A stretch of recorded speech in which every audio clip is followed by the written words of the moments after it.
Вероятно вече няма някой, който да не е гледал клипа от концерта на Coldplay в Бостън, където на огромния екран пред хиляди хора се появява прегръщата се двойка, която се смущава, когато камерата е насочена към тях. Нищо необичайно, докато обаче не разпознаем кой е на кадъра. Анди Байрън, главен изпълнителен директор на компанията Astronomer, оценена за над $1,5 милиарда. А до него, неговия собствен директор човешки ресурси. Да, негова подчинена. Той женен, тя омъжена. Лош късмет, нали? Но сега няма да избухна в съжаление към бедните влюбени, най-малкото, защото най-вероятно никак не са бедни. Нито пък ще тръгна да им чета някакъв морал. Това обаче не е просто неловък момент. Тази случка повдига един много важен въпрос. Как по дяволите някой управлява компания на стойност $1,5 милиарда, след като може да тръгне с любовница си на многохиляден концерт, осеян навсякъде с камери, без да се замисли какво може да се случи? И докато този случай кара повечето хора да се смеят, той е показателен за нивото на хората, които управляват процесите в бизнеса, политиката и навсякъде. Показателен за техните преценки, интелект и решения. Показателен е и защо след като живеем сред напредъка на технологиите, търпим криза след криза. Този случай отново доказва, че позицията и образованието нямат нищо общо с адекватността на преценките и решенията. Може да си изключително образован и пак да си тъп. Едното не изключва другото. И когато осъзнаеш колко елементарни са хората, които взимат решенията, определящи живота на милиони, тогава става ясно защо живеем в свят на технологичен прогрес и социален регрес. Криза след криза удря световната икономика.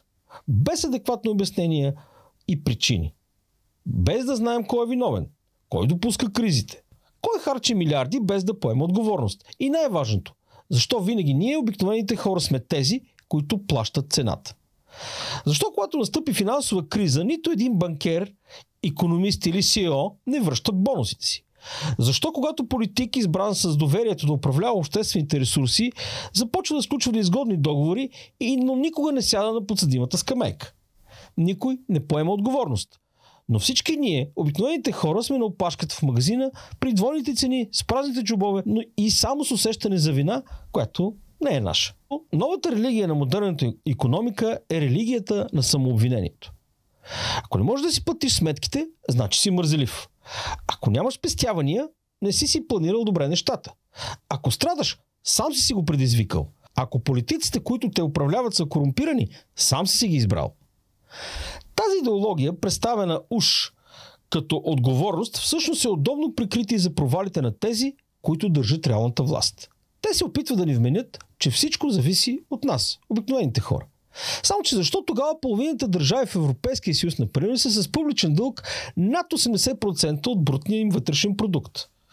Италия, например, е над 130%, Франция близо 110%, Германия е над 60% и продължава да расте. Кой управлява тези страни? Кой причинява тези икономически резултати? Обикновеният човек? Не. Не ги управлява той. Но той ще плаща. Бедността вече не е следствие от системния провал. Тя се представя като личен неуспех. Медиите ще обвинят, че не си се преквалифицирал. Политиците ще ти кажат, че си гласувал грешно. А онези, които реално са водили процесите до тук, ще се изнижат, както винаги невинни. Те започват да ти обясняват, че всичко е било заради някакви вируси, изкуствени интелекти, Путин или Турбалан. Или пък извънземните. Винаги имат оправдание. Никога нямат вина. Никога не носят отговорност. Вместо това повтарят една и съща мантра, че трябва да затегнем коланите, че не можем вече да живеем живота, който сме живели и така нататък и така нататък. Ето, например, френският финансов министър предложи да се премахнат 2 официални празника. Не защото са изгубили значението си. Не защото икономиката е прегряла, а защото елитът на клуба на богатите, в който току-що ни набутаха, е изпаднал в дългова криза. И това не е само във Франция. Целият Европейски съюз се тресе от дългова криза.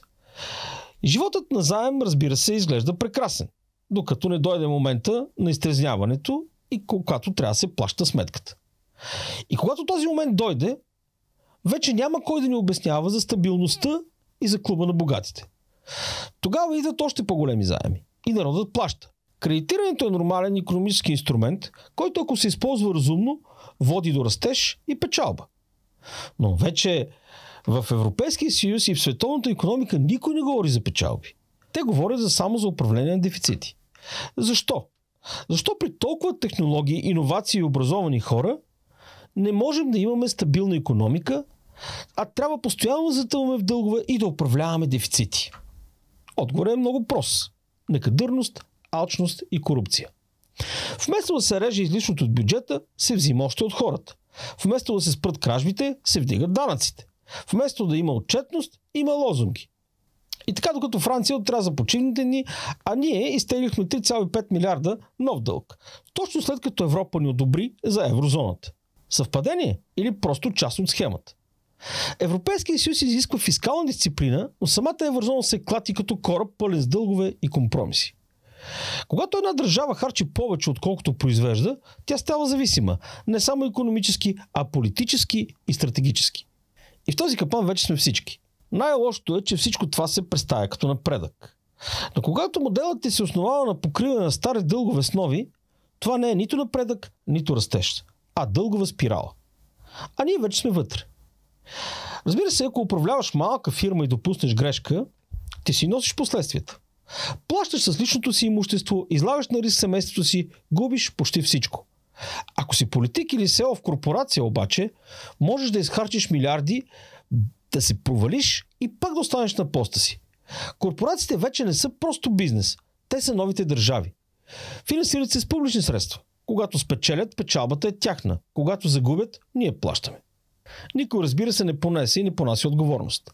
Само се разтягат локуми и не се вменяват глупави мантри. И колкото да се мъчат да усложняват нещата, те са прекалено прости. Процесите се управляват от арогантни и безотговорни хора. Независимо дали са в политиката или в борда на директорите на корпорациите или банките. Затова има кризи. Затова има войни. Затова има глад. Корпорациите се управляват от глупаци. Държавите се управляват от глупаци. Законите се пишат от глупаци. Накратко, управляват ни глупаци.